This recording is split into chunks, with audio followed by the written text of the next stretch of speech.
Je dis on travaille avec Aike. D'abord, c'est bon, une explication tout petit pour comprendre Aike, parce que il y a deux vidéos que je l'ai qui même si vous le savez, Aike. Voilà. Et Aike, qui ça veut dire fuck. Ok? Il veut dire fuck. Et si vous regardez deux dernières vidéos, je l'ai sur des bears avec Tenerke. Si vous regardez, à regarder. Voilà. Cette explication est tout simple avec Aike, qui veut dire fuck encore. Il y a des gens qui regardent deux dernières vidéos, ils disent, oh, mettre là. Comment Aike veut dire fuck encore? Voilà. C'est si exercice ça des fois qui baille gros problème en espagnol. Écoutez, on va comprendre. Aike, il veut dire fuck normalement. Mais l'utiliser pour parler de un bagage général. On a un exemple simple pour comprendre les nous voulons parler de bagage général. Par exemple, si on dit hay que estudiar. Hay que estudiar.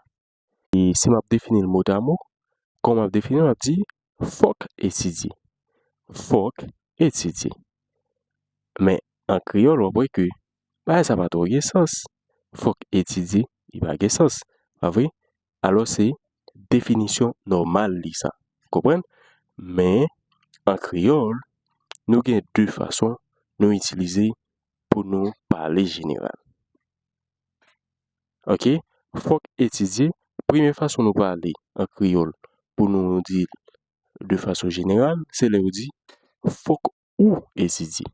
Faut ou étudier. Là, là, me dit faut ou étudier, je ne pas parler, je ne pas fixer comme si de ou seulement même, je parler de manière générale. Ok? En créole. C'est menti, dit menti. Deuxième façon de nous parler pour parler de manière générale, c'est lorsque on dit faut nous étudier. Ces façons nous plus utiliser pour nous parler de manière générale en créole. Nous pas priorité, cette explication ça, nous venons pour ni problème d'héber avec Tenerke et Aike, pas bon, aucune difficulté encore. Est-ce que vous comprenez? Et mais nous-mêmes n'a pas utilisé, c'est faut que nous, parce que c'est lui-même, nous plus utiliser. On a là plus exemples que nous habitués, plus phrases que nous habitués faire en espagnol, pour qu'à plus clair. Par exemple, hay que trabajar. Hay que trabajar. Faut que nous travaillons. Really? Faut que nous travaillons. Hay que dormir bien. Hay que dormir bien. Qui veut dire, faut que nous dormions bien. Ok? Ou parler de manière générale. Faut que nous dormions bien. Mais il y a une rectification de l'autre côté. Après hay que, verbe qui venir souvent à l'infinitif. Ok? Hay que dormir bien. Dormir qui se fait dormir. Là, à l'infini, il y a l'infinitif. Voilà. Hay que comer sano. Hay que comer sano.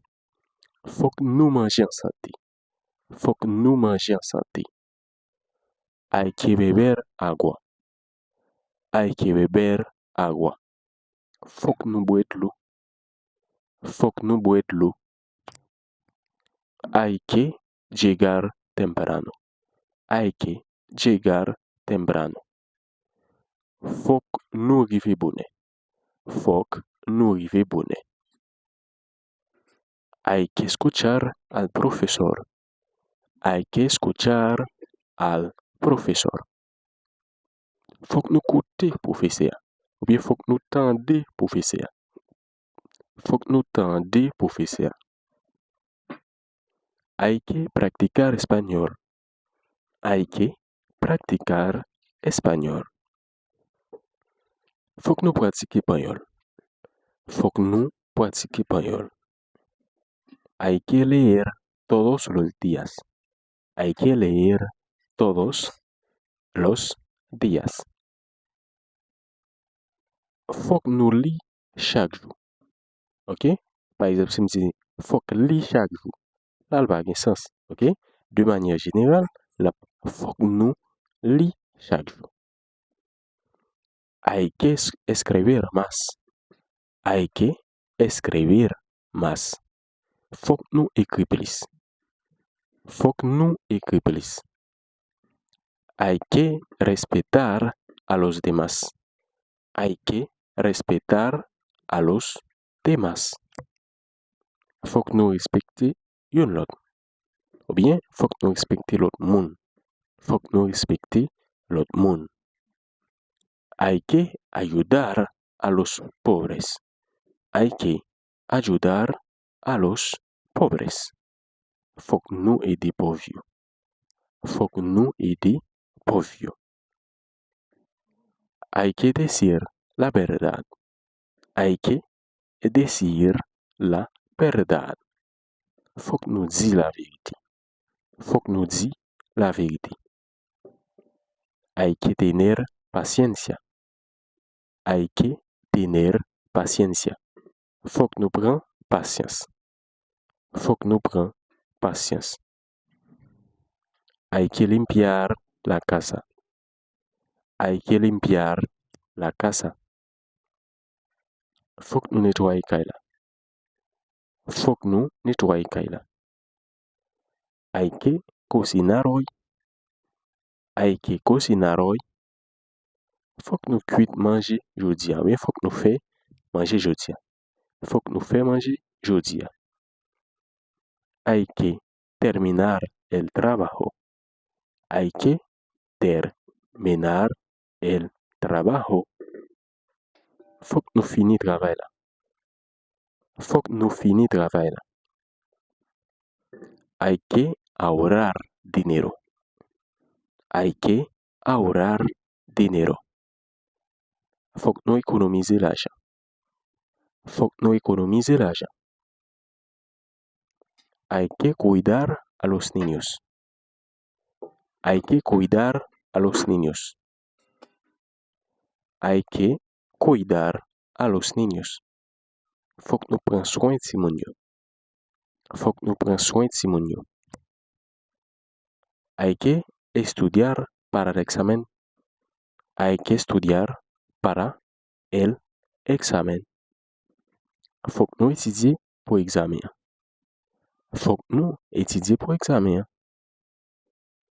Hay que levantarse temprano. Hay que levantarse temprano. Faut que nous lever bonnet. Faut que nous lever bonnet. Hay que caminar todos los días. Hay que caminar todos los días. Faut que nous marchions chaque jour. Faut que nous marchions chaque jour. Hay que respetar las reglas. Hay que respetar las reglas. Faut que nous respecter les règles. Faut que nous respecter les règles. Hay que aprender español. Hay que aprender español. Faut que nous apprenions español. Faut que nous apprenions español. Hay que escuchar con atención. Hay que escuchar con atención. Hay que escuchar con atención. Faut que nous écouter avec attention. Faut que nous écouter avec attention. Oui, faut que nous tendre avec attention. Hay que hacer ejercicio. Hay que hacer ejercicio. Hay que hacer ejercicio. Faut que nous fassions exercice. Ok? Faut que nous fassions exercice. Pour nous apprendre parole, faut que nous fassions exercice. Hay que sonreír más. Hay que sonreír más. Faut que nous sourions plus. Faut que nous sourions plus. Hay que ser amable. Hay que ser amable. Hay que ser amable. Faut que nous gentils. Faut que nous gentils. Hay que confiar en Dios. Hay que confiar en Dios. Hay que confiar en Dios. Faut que nous mettions confiance nous dans bon Dieu. Faut que nous mettions confiance nous dans bon Dieu. Hay que seguir adelante. Hay que seguir adelante. C'est pas seguir, ok? C'est seguir adelante. Voilà. Il veut dire faut que nous continuions à avancer. Faut que nous continuions à avancer. Hay que apagar la luz. Hay que apagar la luz. Hay que apagar la luz. Faut que nous éteignons les lumières. Faut que nous éteignons les lumières. Hay que cerrar la puerta. Hay que cerrar la puerta. Faut que nous fermions porte là. Faut que nous fermions porte là. Hay que abrir la ventana. Hay que abrir la ventana. Lemzi, hay que abrir la ventana, c'est juste une liaison que me fait à K, E, A. Ok?